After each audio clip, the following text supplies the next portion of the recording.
if you're going to the gym and getting jacked and doing your workouts just in order to get women to like you. You have to do it because that's what you want to do, to like yourself. A lot of people confuse being nice with being kind. Being nice is people pleasing. That's the thing that we have to kill. Most men live quiet lives of frustration, not because their lack of ambition, but because their lack of discipline to confront themselves. John walked away from successful career in software development, built financial freedom through real estate, transformed his life and body in a way most people only fantasize about. This conversation wasn't about money, fitness, or business.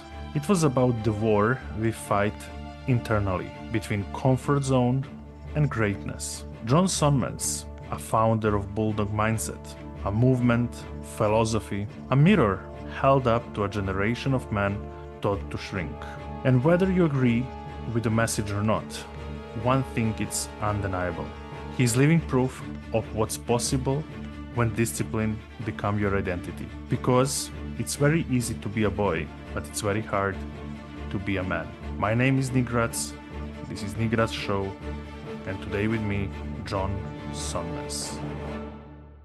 It was really impressive for me when I was even going over your socials and seeing all and everything you're speaking about. I said like, wow, now probably we, all of us who are into entrepreneurship world, we might face the problem you actually speak about. And here is why. I am a father of 8-year-old son, almost 9, and I'm thinking that I'm giving to him everything the best. But then recently I heard one of the very famous quote where they said that my father was living very hard life, but I'm living very good one. My son will live the perfect one, but his son and my grandson might gonna live very hard one because good time brings weak people. And this is actually what I want to speak to you today. So before we even start, what does it really mean to be a man today, and where are the most men going wrong? How do you see that? Yeah, that's a great question. So, to be a man today, it's the same as it's always been, right? Being a man is something that doesn't change with the times. It's really rooted, I would say the primary thing is in you relying on your own self-judgment, right? That's what truly being a man is in my mind, right? There's a lot of other aspects, I think, of being a man, uh, in such that you protect, you provide. I mean, these are the things that we hear all the time, but being a man really is facing your fears, conquering them, right? It is doing the right thing, accepting the consequences for your actions, being willing to stand up and make hard decisions and to lead. Those are all the real attributes of being a man, right? We could talk about masculinity, and there's aspects of that as well. But I think what I would say that most men, especially young men today, have wrong about being a man is that, or what they have wrong in general, is that they have no pride. They have no pride in being a man anymore, right? So I hear so many young guys whining about women, especially saying Western women do this or that. They're whining about society. They're whining about things being unfair, how it's harder for them. They want to do 50-50, splitting the bills on dates. And what that really lacks is pride, right? There's one of my good friends. He's a Marine, a U.S. Marine, and he would talk all the time about how the Marines, they have the worst. It's the worst branch of the U.S. military that you can be in because you have the worst conditions, you have the worst food, you have you go in first, right? They treat you the worst, and he's like, and that's why I love being Marine, right? So he had the pride of it being hard, right? Which is the right attitude to have, right? And I think today, so many men, they don't have any pride in it. They don't understand what it is to be a man. They don't see any value in things being difficult and overcoming those things. And that's sorely what's lacking today. And it's causing so many weak men today that have the victim mindset that they're never going to do anything really with their life because they're constantly waiting for things to be fair. And when you look at life in terms of this, it's never going to be fair. It's sometimes going to be fair for you, sometimes it's going to be against you. But But yeah, I would say it's pride. Men lack pride.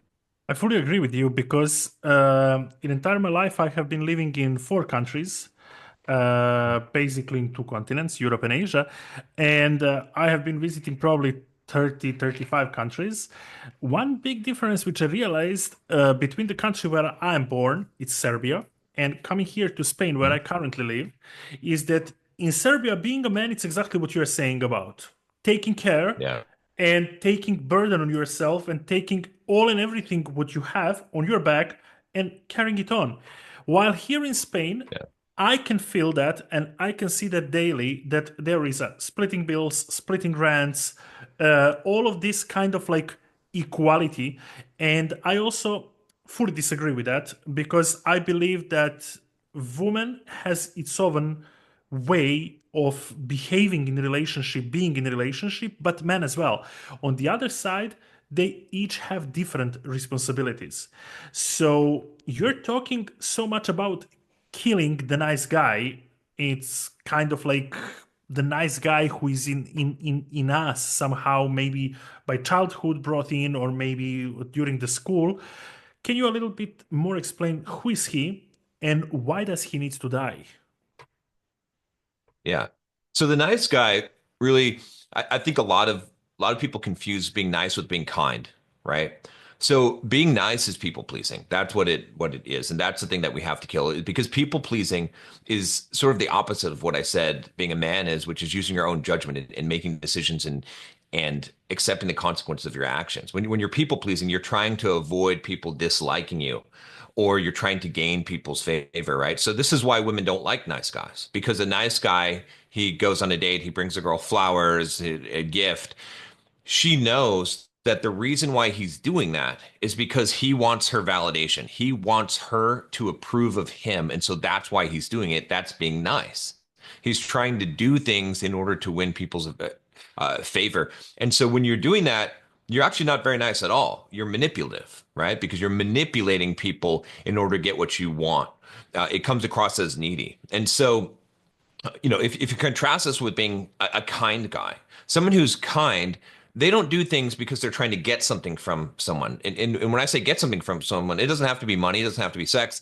It can just be validation, right? But that's still trying to get something from someone. But a kind guy, someone who's kind, he does things because he wants to.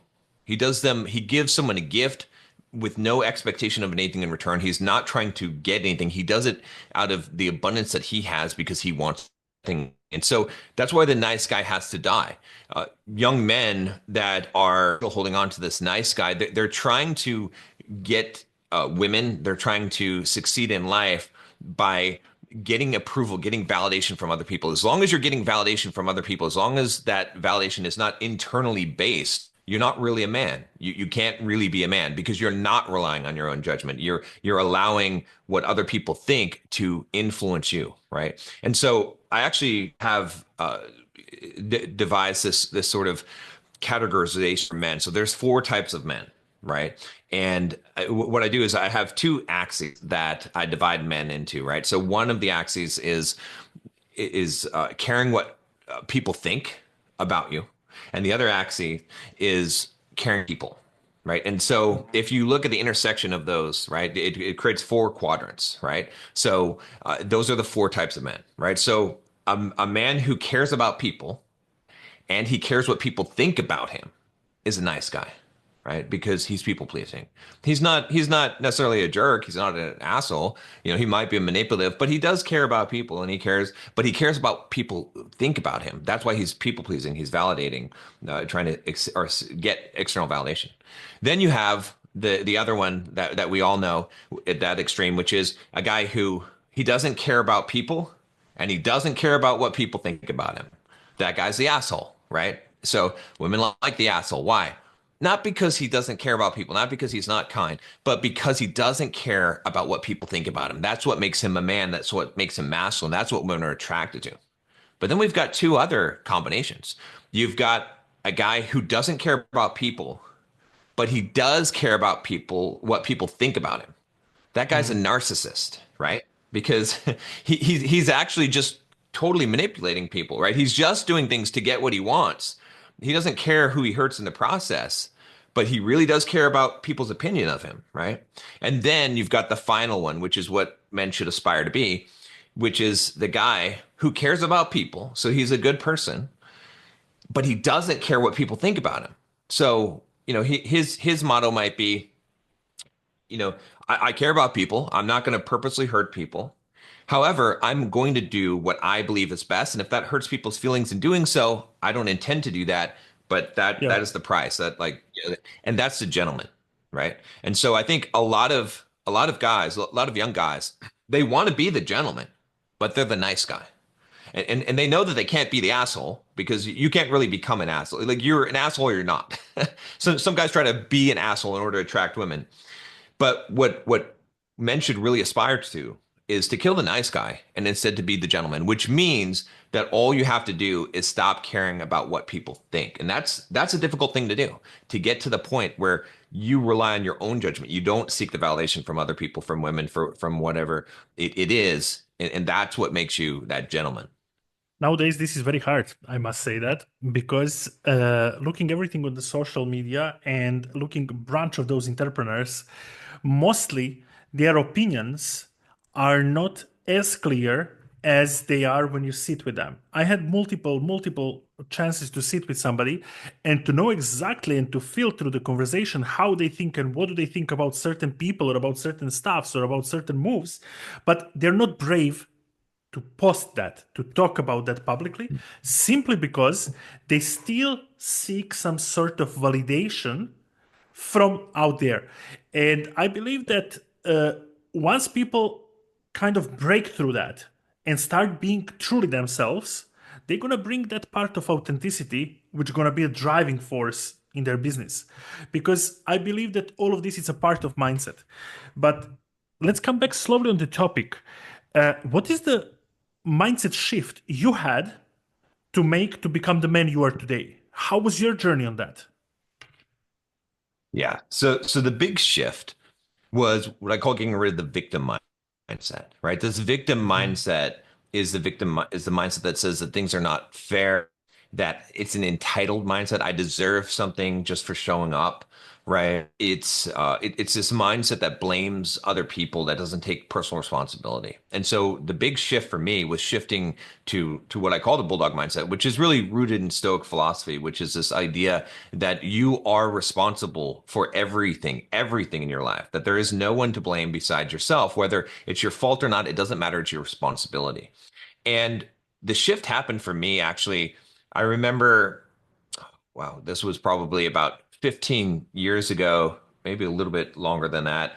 I remember going to the store to buy some pants because my pants didn't fit me. I was wearing a US size 44, which was pretty large, and I needed to get a 46 size. And at that point, I had to realize, I had to really realize that I'm fat. I'm overweight. At one point I was fit, but I kept on saying, yeah, I just gained a little bit of weight.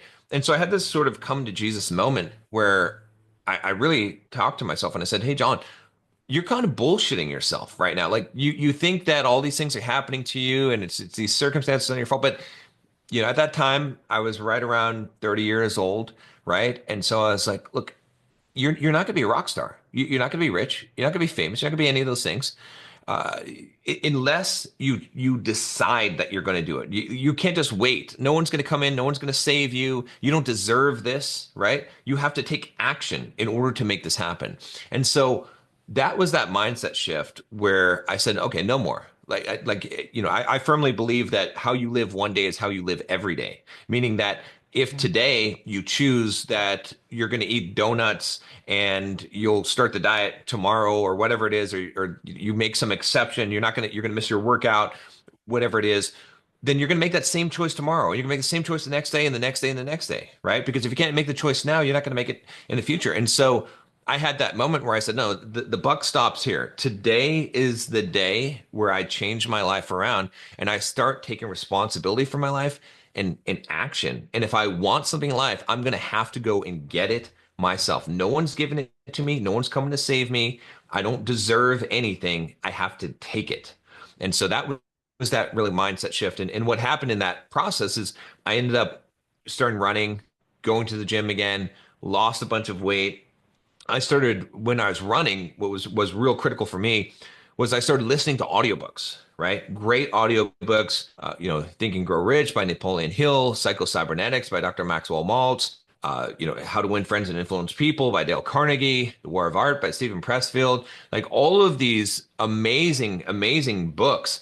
And that really changed my environment, and our identities are based on the environment that we're in. So because I was listening to all of these things and in getting all of this information, that was my diet of fitness and discipline and exercise and positive information coming into my brain. It changed my identity. It changed who I was at the core. That's very powerful to say that identity is based by the environment you're in. And this is a very powerful statement, besides all the amazing books which you named here. Because going back now, probably somewhere 2019, I was leading that time business in China, doing food and beverages import and distribution. Actually, that was 2021. I made a collaboration with a Belgian group. The first guy I met there was the guy named Chris.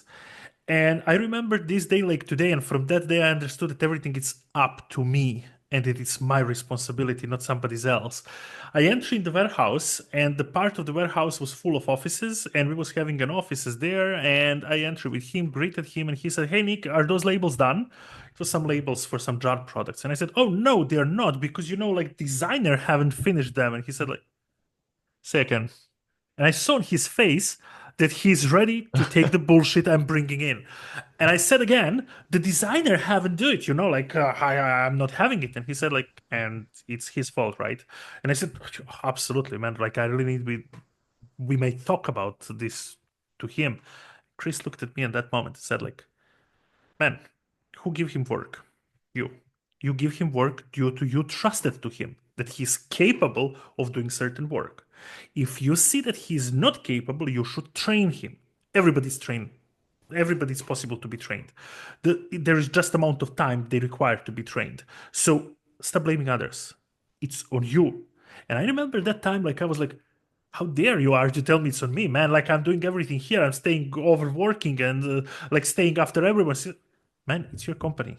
Of course you do. I just took 35%. You still have 65. So work out your 65, man, and don't complain on others. From that moment, due to every single step working with him, I learned more and more about that the whole shift is that it's always on me. Whatever it happened, it's on me.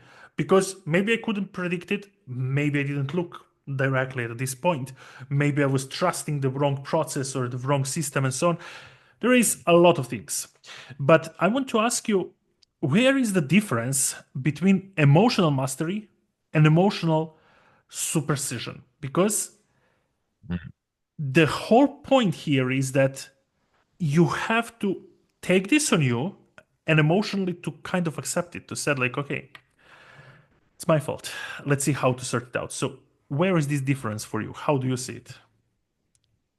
Yeah, so that's a great question. So essentially emotional mastery, right? So there's three levels of emotional mastery that I have sort of discovered in my own life and in my coaching, right? So the first level of emotional mastery is what I call wearing your heart on your sleeve. All right. So this is the level that we all start out, especially as young boys, right? We get a crush on a girl, and we do everything to try and declare our love for this girl. We don't even know who she is, or you don't really know her. We get our heart broken, right? Because we're putting our heart on our sleeve. We're just being very emotional. We're expressing our emotion all the time. All right. In this state, our heart is open. Okay. We're led by our emotions, because whatever is we feel sad, we're going to say we feel sad. We're completely led around by our emotions. That's the heart on the sleeve. It's a very weak place to be. After some time of getting our heart broken, right, of getting disappointed in life, of wearing your heart on your sleeve not working, most men will evolve to the second level of emotional mastery. And this is the level that most men get stuck at, somewhere in between, somewhere around this, which is what I call zombie mode, or being numb. We've learned that instead of expressing our emotions and wearing our heart on our sleeve, we can just suppress them. We can just ignore them. We can choose to be numb. And so no one can hurt us because we don't allow ourselves to be hurt, because we don't allow ourselves to feel anything.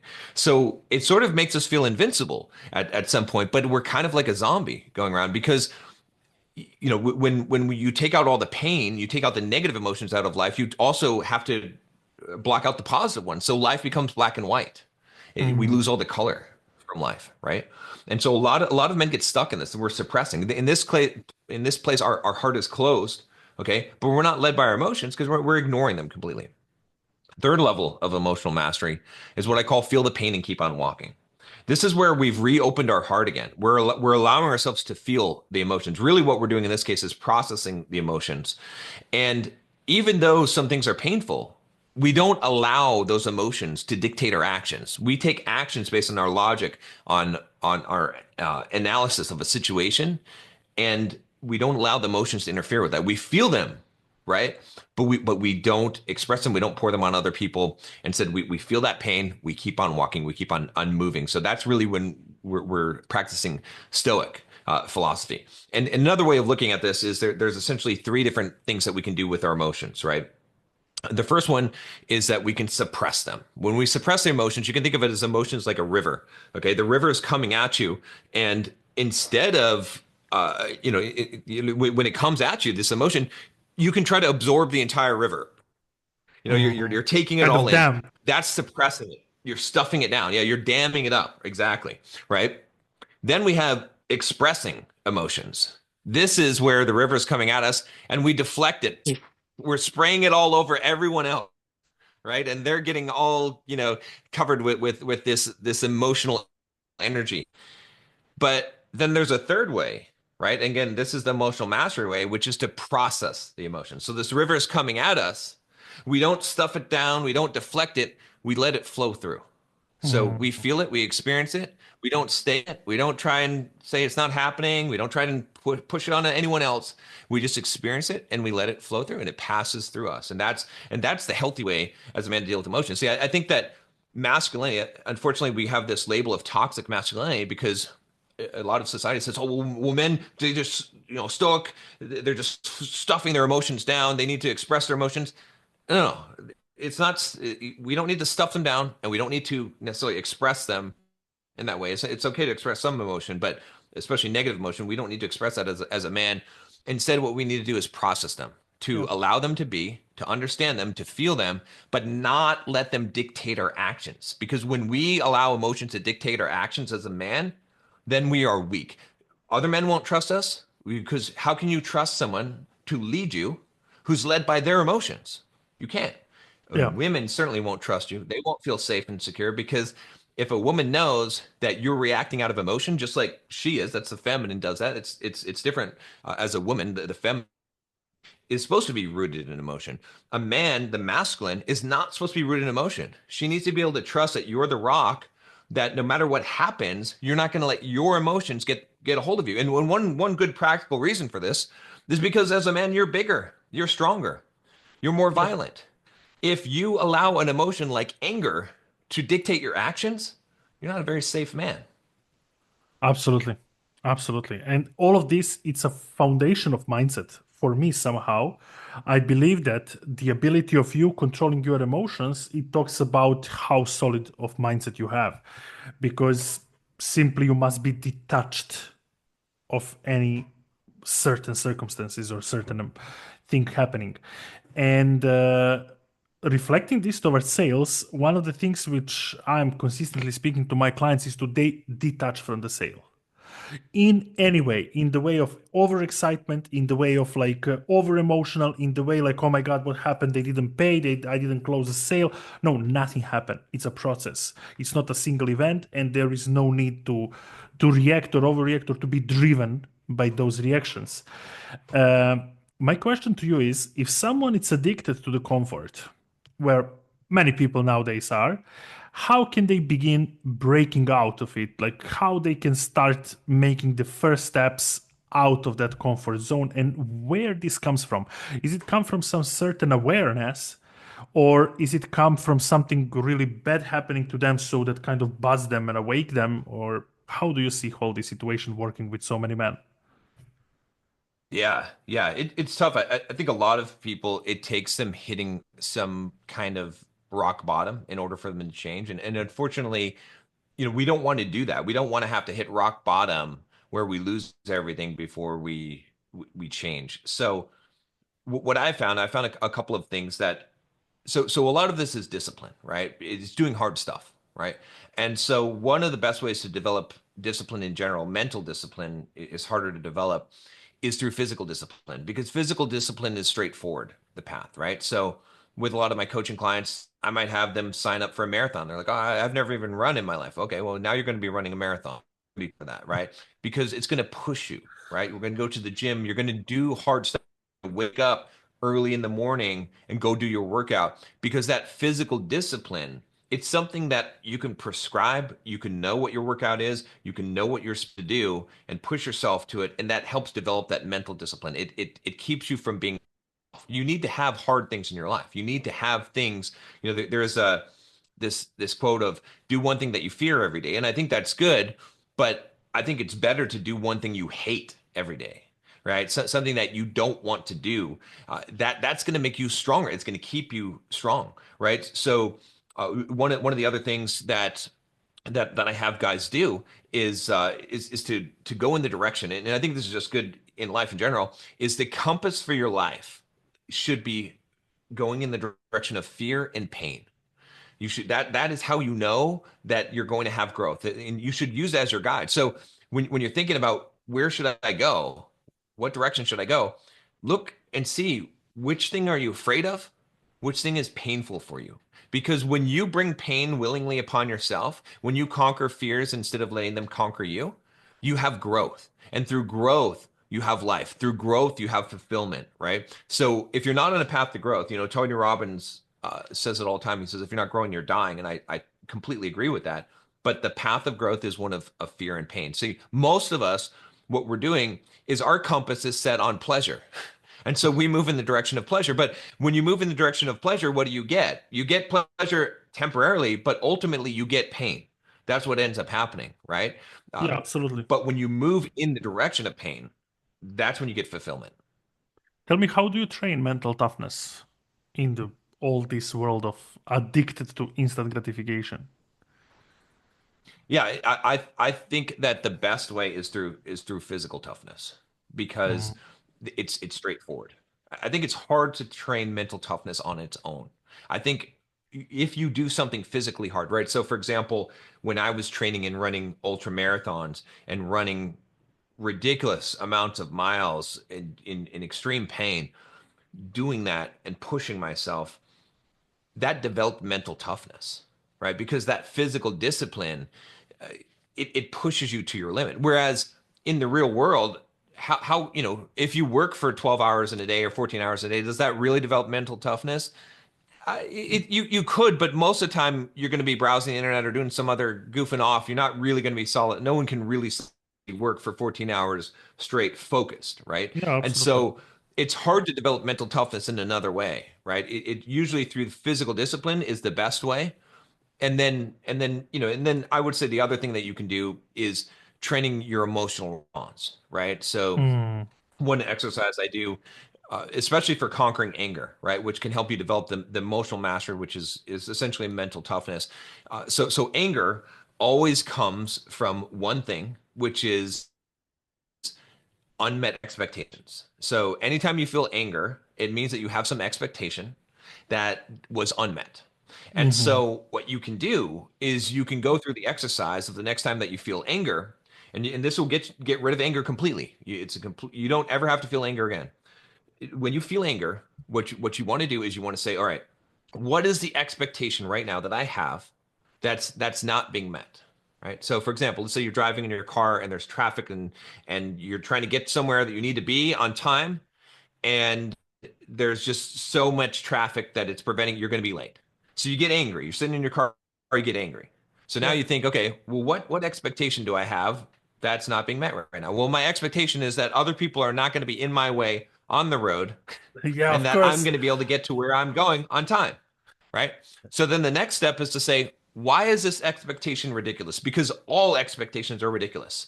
Because we can't control the external world. And thinking that we can is ridiculous. We can only control ourselves. So then you're sitting in your car and you say, okay, well, why is this ridiculous? Well, because I don't control all other people on the highway and get to decide who's going to drive and where there's going to be traffic or not.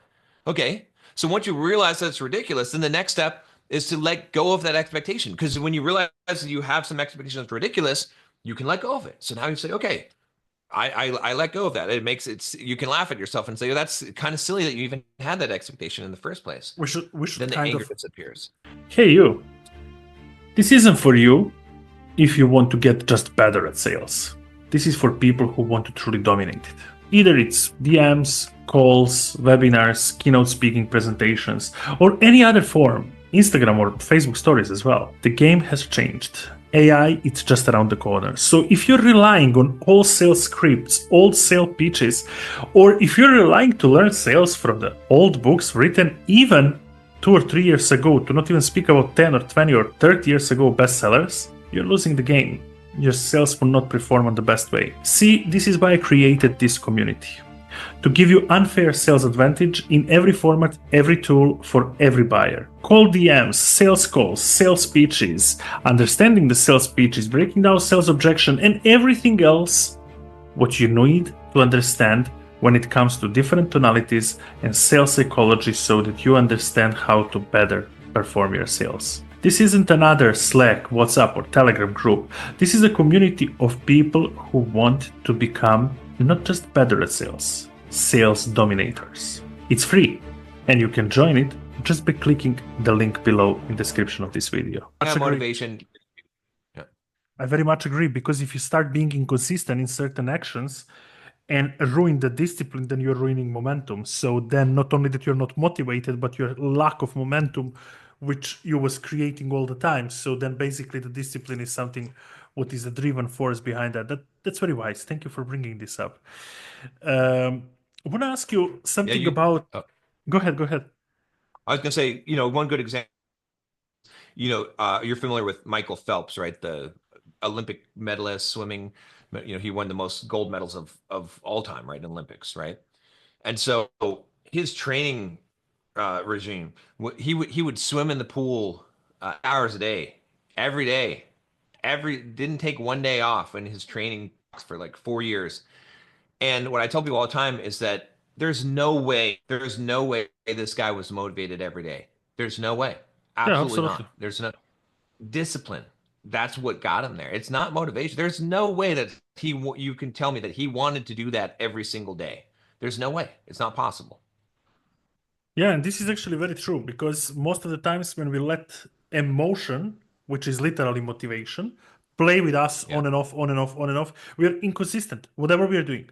So then it's very easy to find excuses and to turn all that blame out of you on somebody else or around, where you're actually losing this part. I want to know, what's your personal system for staying disciplined then, when nobody's watching? Yeah. So I have accountability to myself, right? So I wake up at a consistent time every morning. I wake up at 5:40 a.m. every morning. I only have one alarm. There's no snooze on it. It just, when it goes off, I get up. That's it.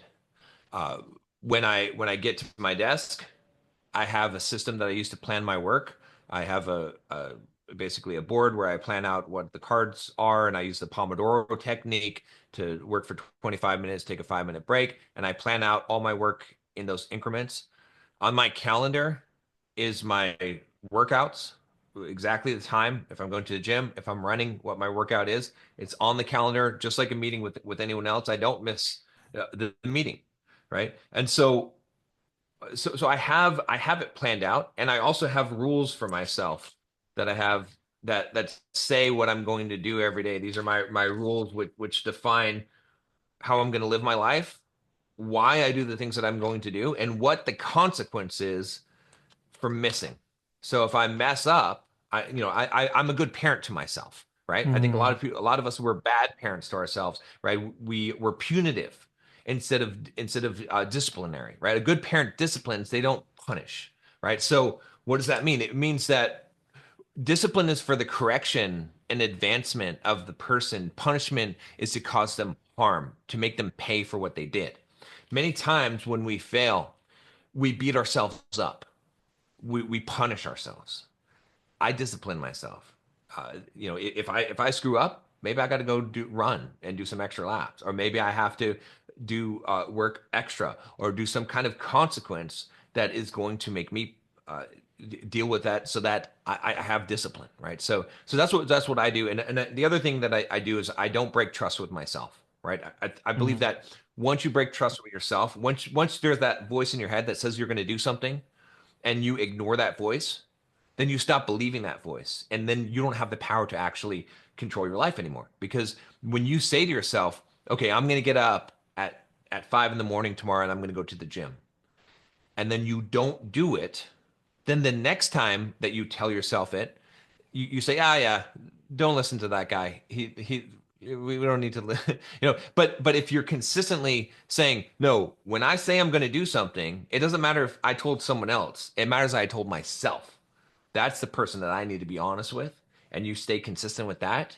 That's how you keep the discipline, and that's how you keep yourself in check. It doesn't mean that I've never failed and that I don't ever, fall off. I have, right? But I get myself back up as quickly as possible, and implement my systems, because without a system, if we're constantly making judgment calls, we're going to make bad judgment calls. So I pre-plan. I Mhm. have rules for myself. I pre-plan things ahead of time, because when I'm tired, when I'm hungry, when I'm had a bad day, I'm going to make bad decisions. So I can't leave it up to decisions. I have to pre-make those decisions so that I know what I'm supposed to do, and I just execute on that, whether I feel like it or not, right? If I have to make a decision every time, again, a lot of people, even just waking up in the morning, when I get in a coaching call with someone, I say, let me see your alarms. And they usually have like 15 different alarms. I'm like, no, no, no, you get rid of all of them except for one. You keep one alarm, because that's how you're starting your day.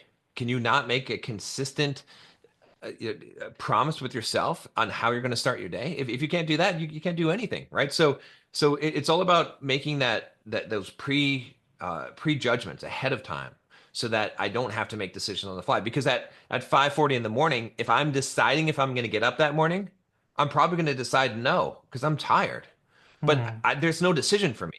I have made it in my mind that when this alarm goes off on my watch, I get up. I don't think about maybe I'll get up. Because it is a rule for me, I do it. And that's the key.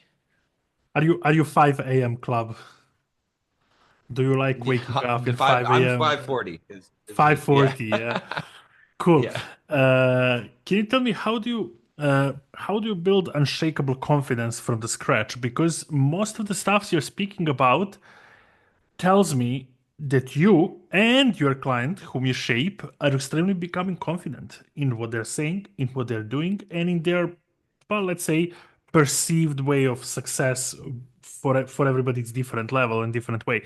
So, how do you build unshakable confidence from scratch? Yeah. So I have a different definition of confidence than I think that most people have. So my definition of confidence is knowing the possible outcomes of the situation, and knowing that no matter what happens, you're going to be okay. Right. Mm. And so you got those two parts of it, right? Because the reason why I use this definition of confidence is because if I say I have confidence in something, I have confidence in my answer, I have confidence that this is going to happen, right? It means that I believe it, right? And it doesn't mean that it is going to happen, but I have confidence. I'm okay with it. I'm not worried about it, right? I think Mhm. that's really the key part of this. And so confidence is contextual, meaning that you can have confidence in one area and not have confidence in another area, because again, the requirements of confidence is that you know the possible outcomes of the situation, and you know you're going to be okay. If you want to develop confidence, if you want to develop universal confidence, what I call true confidence, you have to develop confidence in the domain of life, right? Because I could develop confidence in my email marketing ability, because I know how to do email. I know the possible outcomes of emails that I send, and I know that no matter what happens, I'm going to be okay, because I know that ultimately, if I follow this process, I'll have success, right? So I can have confidence there, but it doesn't mean I have confidence. if I go and talk to a woman, Yeah, there's plenty of guys that are confident in one area, but they're not confident in another area, right? They're confident to go to the gym, but they're not confident to do something else, right? So if you want true self-confidence, that universal confidence, you have to become confident in life. And how do you become confident in life? Well, you develop confidence by those two aspects, right? So one is knowing the possible outcomes of the situation. So how do you know the possible outcomes of the situation? Reps. You do it mm, over and over again, right? So just like you're talking about it with sales, okay, disconnecting emotionally from the sales process. You can do that because you have confidence. But how did you develop that confidence? It's because you did a lot of reps. You absolutely. did a lot of sales calls. And over time, you realize that, yeah, you're not going to close every sale, but you do close some percentage of those sales. And you know what your closing percentage is. And so you know the possible outcomes. You get the sale, you don't get the sale. Absolutely. And you know that no matter what happens, you're going to be okay because you know in the long run, you're going to make enough sales, right? And so if you want that in life, you have to do this is where that compass, that fear compass comes into play. You keep on doing things that move you in the direction of fear and pain. You keep on conquering fears, you keep on doing things that you don't want to do. And what happens is you're putting in reps. So you start to see that in these situations, sometimes you win, sometimes you learn, but ultimately you always end up benefiting. You always end up growing. And so now you know that, hey, whatever situation you get thrown into, it's okay because you're either going to win, which is great, or you're going to learn, which is also great. They're Absolutely. both great outcomes. And you always survive it. You always figure out some way to move on. And now you have a true confidence. Now you can start approaching everything in life with confidence, but it takes experience. You cannot, confidence is the one thing in life you cannot fake. You can only gain confidence through experience, which means putting yourself in uncomfortable situations over and over again. And the more that you do that, the more that you will learn that no matter what happens, you still survive and you're going to be okay. And that builds confidence. Absolutely. Because looking at entrepreneurs who are very wealthy and who made it, I see them as a confident, but it exactly confirms what you're talking about because the way how they made that wealth, it speaks about reps. And those reps give them this confidence which they're carrying it on. So absolutely, absolutely great observation, John. Like I really love it. Can you tell me from your perspective, is it financial freedom overrated? By everybody speaking about this nowadays and being completely on hype being entrepreneur, or it's something what is non-negotiable for every man out there. Yeah, I think there's a combination of the two things, right? So financial freedom, in my definition, means that you don't have to work. It means that the passive income that you generate is equal to your expenses, right? If you have Mm, that, you have financial freedom. So if without working, you have enough passive income that income will pay for whatever your basic expenses are that you can live, then you're financially free. It's what I also call unmortgaging your life, right? Because I think of our lives, right? We're born into this planet. Everything is already owned when you're born on this planet. Okay, it's not very absolutely. fair, but that's what it is, right? So you're kind of a slave. Okay, you have a mortgage on your life. You have an upkeep cost. You have to pay in order to live, right? And so when you start out in life, you have a debt, right? Because it costs you money. You got to eat. You got to have a place to sleep, right? You've got basic necessities that aren't just given to you. And so you have a mortgage that you're paying on your life. It's debt. You're in debt to start off in life. From the And very so beginning. financial freedom, yeah, exactly. For financial freedom is when you get out of that debt, when you unmortgage your life. And so I think it's critical. I think everyone should aspire to that. However, it's not quite all that it's is what people say that it is, because one of the worst things that a person can have in their life that will destroy them more than anything else is freedom. Freedom Mm, is difficult to handle. Everyone wants freedom, but freedom is extremely difficult to handle. Freedom destroys more people than anything else because when we have freedom, we don't know what to do with it. We got to start answering the bigger questions in life. See, when you're working a job and you got to pay the bills and you're doing all this stuff and you're 9 to 5 and whatever it is, and you got to make money, you're busy. You're doing you're things. You got goals. you're having some sort of But discipline because it's kind of a wrap, right? exactly. And here the But discipline yeah. is like slowly going in another angle, right? Yeah, and when you finally hit that financial freedom and you don't need to work anymore, you don't need to make money anymore. Now you got to start to ask the question of, well, what's the purpose of life? What do I do with my time? What do I do? Mhm. I hit the goal. What do I, why am I doing what I'm doing? Right? You know why you're doing what you're doing when you need money. But when you get to financial freedom, then you start to have to ask these bigger questions. And a lot of people can't handle those questions. It drives them to drugs and alcohol and escapism. You look at a lot of famous celebrities that become famous and become rich. What happens Yeah, to them? They destroy themselves because they have ultimate freedom. yeah, And a lot of so winners. you got to be able to handle freedom. You got to learn how to handle it. That requires discipline. Yeah, a lot of winners. A lot of them just get a branch amount of money, and the next year or 2 years after that, they're completely wasted people. Uh, Yeah. John, what's the biggest lie men believe about the money? That they believe about money. You work with a lot of them. They must be believing in something very wrong. Yeah, yeah. That's a good question. I have to think about that for a second. Um, I think I would say that the biggest lie that men believe about money is that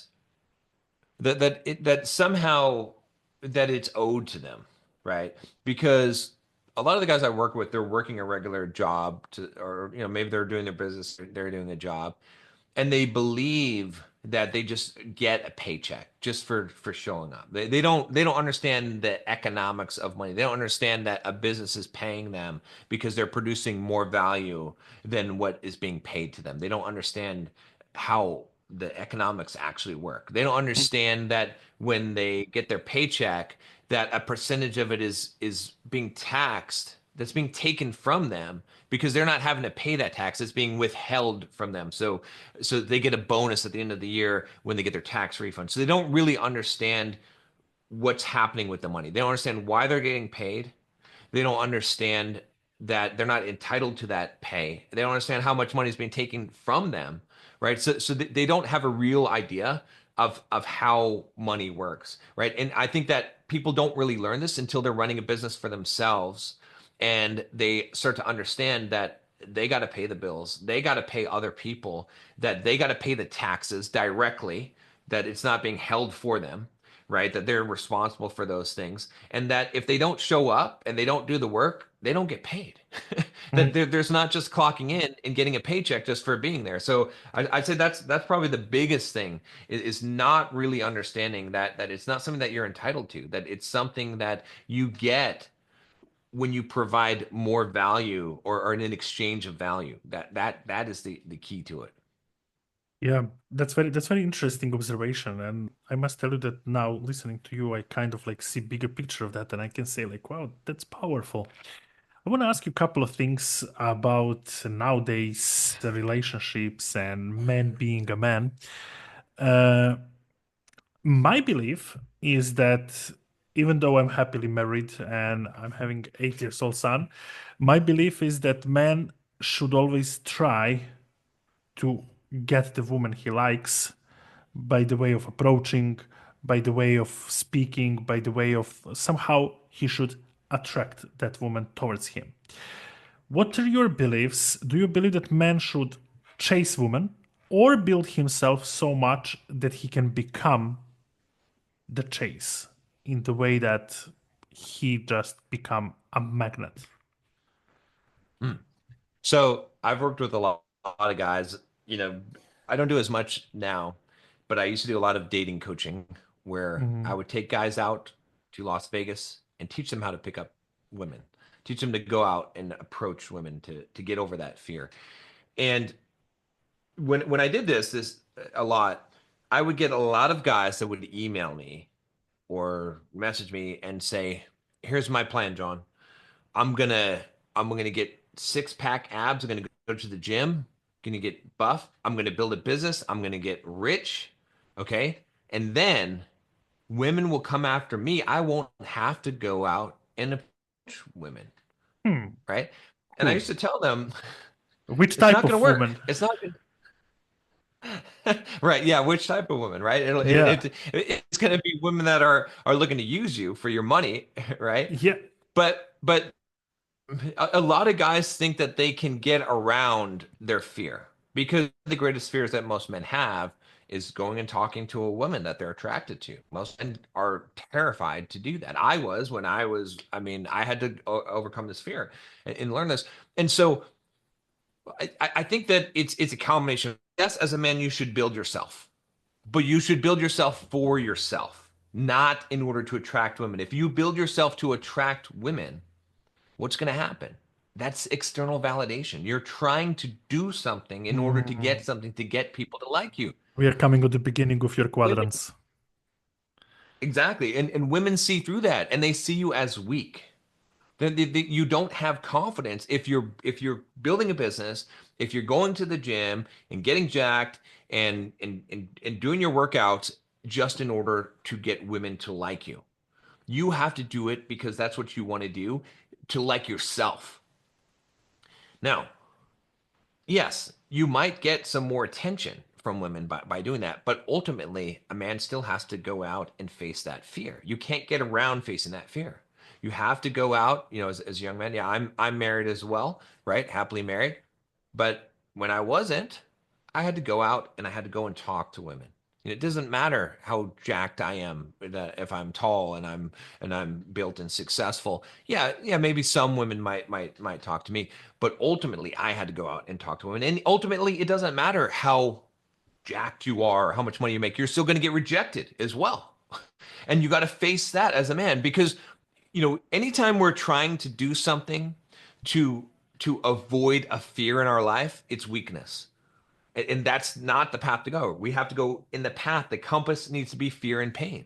And so when I see guys trying to build themselves up for the purpose of attracting women, I know that it's a futile path, right? Yeah, you can build yourself up, you can get money, and you can become successful, but you have to still face those fears. You have to go out. It's not the same as chasing women. You shouldn't be going and chasing women and putting women on a pedestal and in acting like the nice guy that we talked about.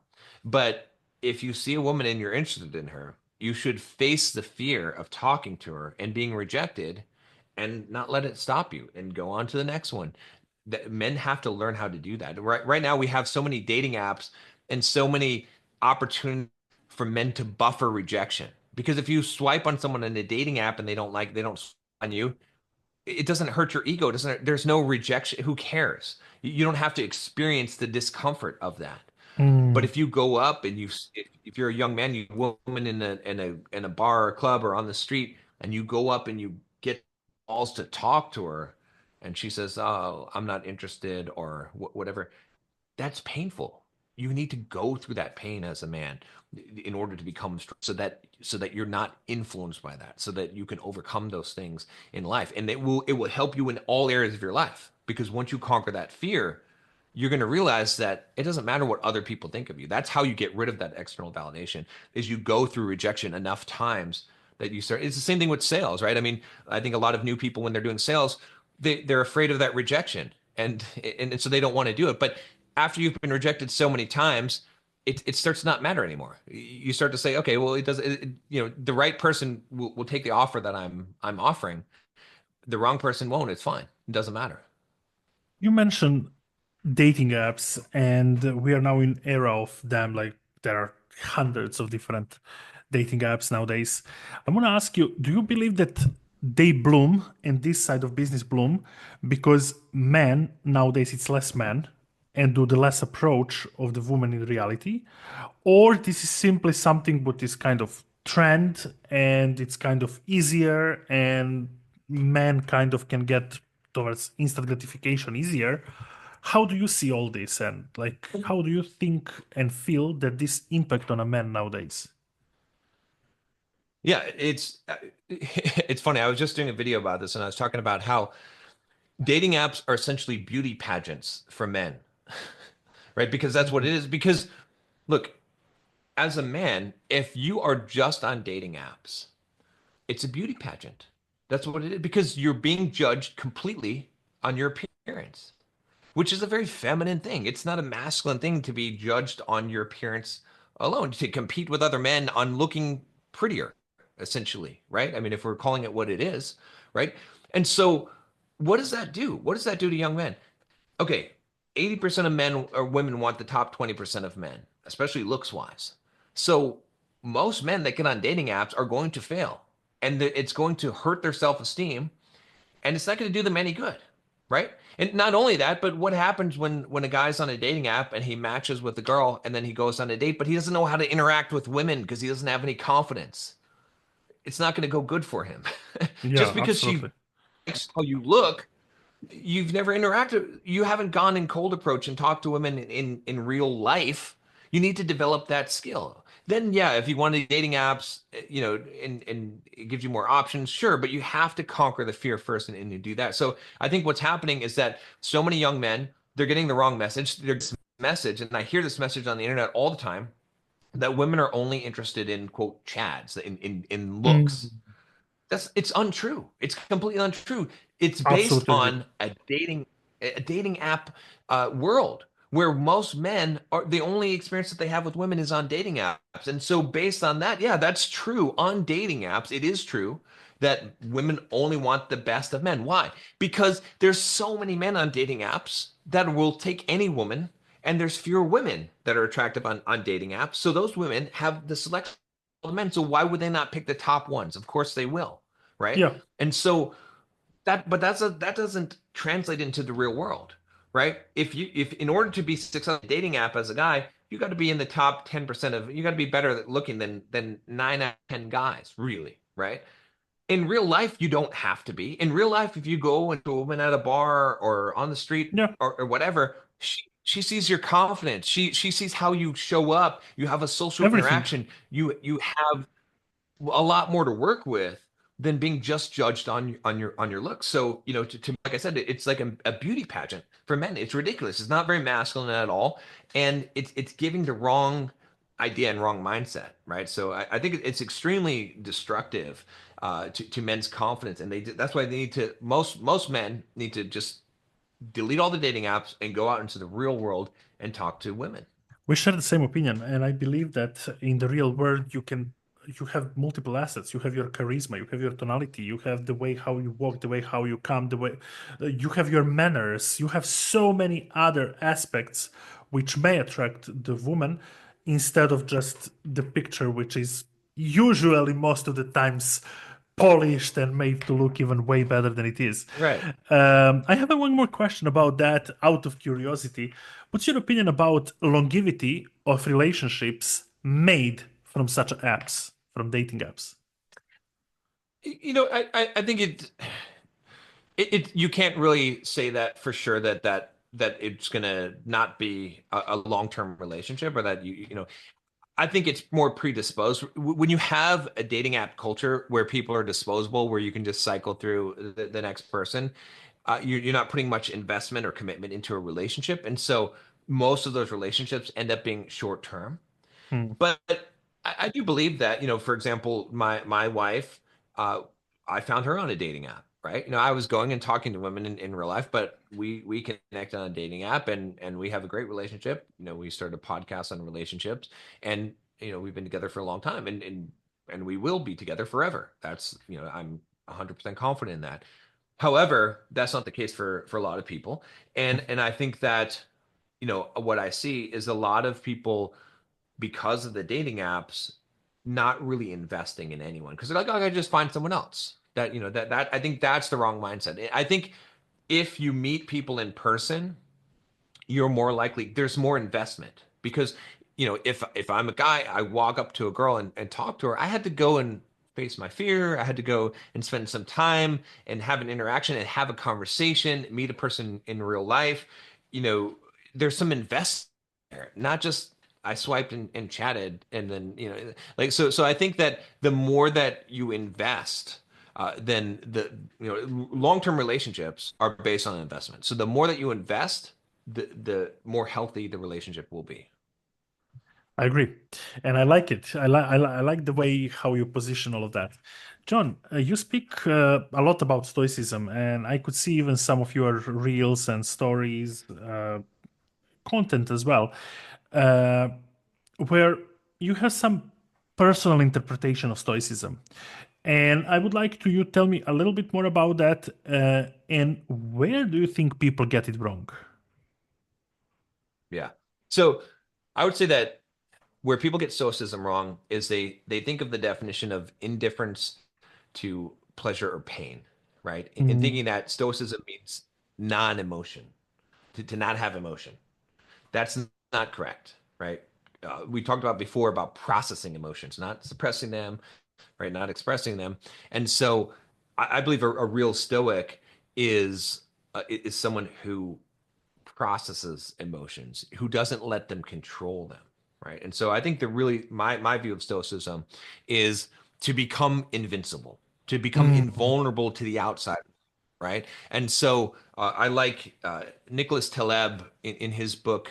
I'm trying to remember which one. I think maybe an Anti-Fragile or maybe Black Swan. He says a Stoic is a Buddhist who says "fuck you" to fate, Oh, and I thought wow. that was That's great, powerful, huh? right? Because that it's like fuck you to fate, right? So the idea is that you're not going to allow fate, random chance, right? External things outside of your control to control your internal state, right? And so, the better stoic I am, the more insulated I am from outside things, right? So, someone, for instance, someone says something to me to insult me.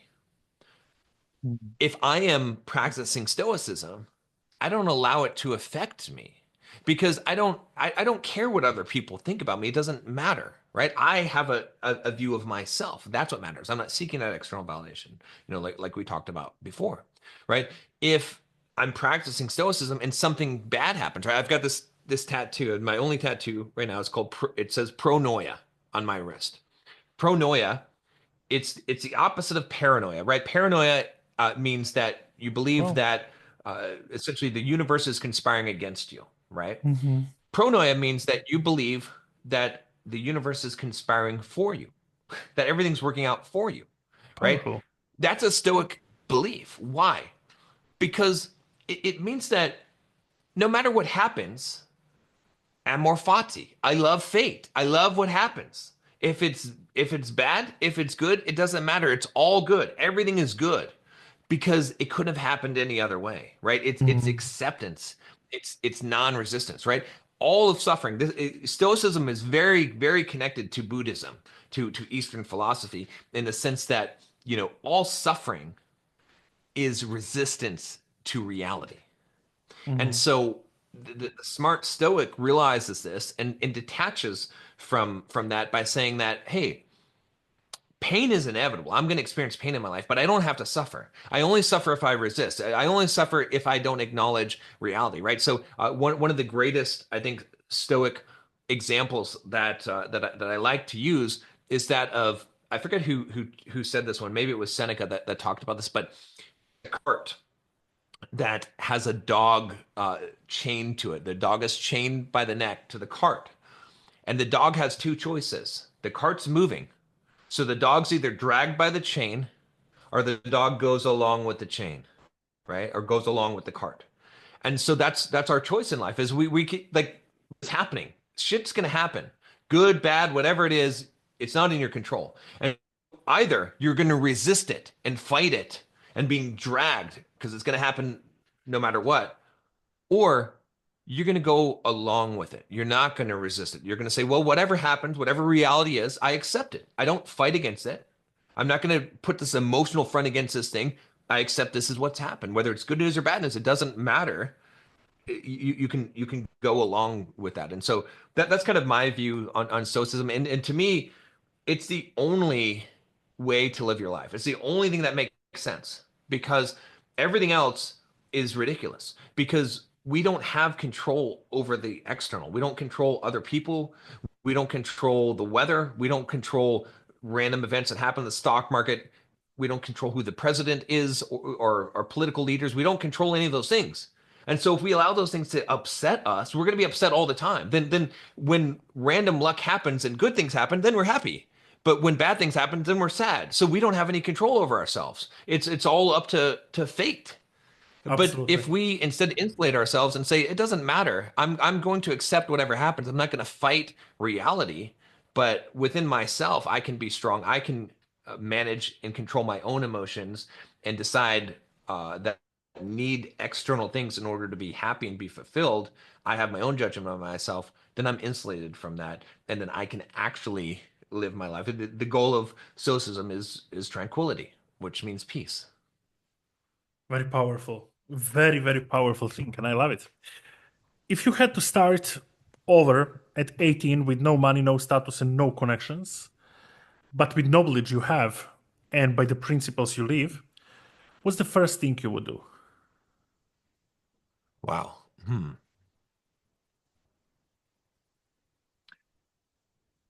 I think it depends on whether it's today or when I was actually 18. When you was Because 18, if it was, let's frame it if it's today. Let's frame it if it's today, because if it's 18, probably yeah, your mindset was way different than it is today, and we're speaking today. So let's reframe it completely. If you had to yeah, start over with no money, no status, and no connections right now, what is the first thing you would do? I would study AI. I Right? would learn everything that I possibly could about AI. I would become an absolute expert in everything AI. That's what I would do today. You know what I mean? Like I said, 20 years ago, I wouldn't do that. I would start a business and I would devote everything that I can to one focused business. I mean, one thing I'll say that's the same with either time period is that I would focus on one Mm. thing, not, I've lived a pretty broad life. I've done a lot of different things and running marathons and becoming a programmer and writing books and all kinds of different things and coaching men and doing dating coaching, all this stuff, right? And real estate investment. And it's great because I can coach people because I've done all the things, right? However, I would I would be way more successful in life right now if I had just picked one thing and just stuck with that one thing and went super deep in that one thing. That is S- the big thing that I've learned in life. So if I were starting over, that's what I would do. I would pick one thing and go We're deep definitely in that one thing. we're definitely coming to the core point of which I'm also speaking to people who are working with me. It's like one offer, one funnel, one selling way, one selling process, and until you nail it down. John, I took you a lot of time, way more than we planned for today, but I'm really thankful for all of this. I know that during this episode, probably emotions was different with people who are listening and watching to us. I would like to you guys comment me in the comment areas below. I would like to know how you felt and where you disagree with us. I can say that 99% of the things I truly agree with you. I want to ask you one of the last things. Uh, the name of this season of the podcast is Inside Out. And I'm looking from different entrepreneurs for the answers. What is this? What must be inside of a person? So once it's evoked, exploded, imitated outside world, it leads towards success. For different entrepreneurs, those are different things. For somebody, it's belief. For somebody, it's religion aspects. For somebody, it's motivation. What is from you inside out? Hmm. Love. It has to be love Beautiful. because that's where authenticity comes from. That's where, you know, everything that we're doing, I firmly believe in life that if it doesn't come from love, it's not coming from the right place. And so, and that's where we make all of our missteps is when we don't come from love. I had a mantra that I was reciting at the beginning of this year, and it served me extremely well, which was respond to all things in love, all people, all events, all circumstances in love. And I believe that's also the hallmark of masculinity. I believe that true masculinity, truly being a man is, the greatest gift that a man can give in this world is love. And so I think if you have love, then it overflows from outside of you, from the inside and produces abundance, right? Because, we talk about, especially as an entrepreneur, we talk about the mindset of scarcity versus abundance. Well, you can't give what you don't have. And so you can't get out of the scarcity mindset unless you have an abundance from within. And the abundance from within comes from love. I really believe that that's true. And I believe that we can try to fake not having the scarcity mindset. We can pretend we have the abundance mindset, but we don't truly have the abundance mindset unless we're overflowing with love. And so, and that's also the thing that I see the most destructive in the day is that we're in a world full of hatred, right? So many people are divided politically. So many people are divided into groups. And when you look at it and what is the result of that hatred, it does not produce good. It doesn't produce good in your business. It doesn't produce good in the world. It only destroys. Hate only destroys things. And so, so I would say that love is the thing. Very beautiful. And I fully agree with that thing of abundance that comes from us being able to have abundance of love. And then we're moving ourselves as well towards that abundance. It's very powerful. I know that you have prepared something for our listeners and our audience who are watching us on the video platforms. So can you tell us more about what is this and how can you give more of the value that you already did, because you already spilled the beans on this episode and really make it such a great one. Thank you for that. Yeah, well, you can go to my YouTube channel, Bulldog Mindset, and I've got daily content out there on all kinds of things, philosophical and being a man and masculinity. And then also, I would give this as well for everyone that's listened to this episode. If you want to email me at john@bulldogmindset.com and mention the episode, then what I'll do is I'll put together a special workshop that I'll talk about some of these subjects and really go in depth about improving yourself and transforming your life. One of the things that I've really learned to do and have coached a lot of men on doing is transforming their lives. So if you're interested in transforming your life, if you know you're not living up to your full potential as a man and you want to do that, email me, john@bulldogmindset.com, mention this episode, and I'll have a special treat for you. Beautiful. And I will put this in the description of the episode you guys are watching, no matter is it a video or audio platform. John, I want to thank you so much. I want to thank you for your time, for all your wisdom, and for your ability to speak on this podcast. It's really a pleasure for me. And I hope that by the time we will record one more, maybe together with your wife, maybe about the relationship stuff and so on, I don't know which niche I will do next, but I really sincerely want to thank you. Thank you so much. Thank you, Nick. I appreciate you having me on. Like I said, it's been an honor, and it's been great. Great questions, and I've enjoyed being here. If you made it until here, you must agree with me at one thing. John Sonmez is a man on a mission to change a boy into a real man. Man of his word, man of ownership, man of his action, and a true leader. Leader in society, relationship, among the friends, leader in the business. Because in today's world of madness and mass, it's very hard to become a real man. And I hope this episode challenged you to step out from your comfort zone and step in to your strength and responsibilities. Either you're a man or a woman, this episode teach you that you can change people around you, starting from challenging and changing yourself. If you found the value of this episode, share it with someone, with your friend, cousin, partner, with your relative, with your family member, because that's the only way how we can make this world better. And use the signals which you have on this platform to communicate with me and to tell me, do you like this type of conversations and whom next would you like to be bring on the show? Because me and my team, we will do everything in our power to bring the guests you would like to hear from, learn from, and see them on our show. My name is NGrS. This was NGrS Show. I will see you in the next one.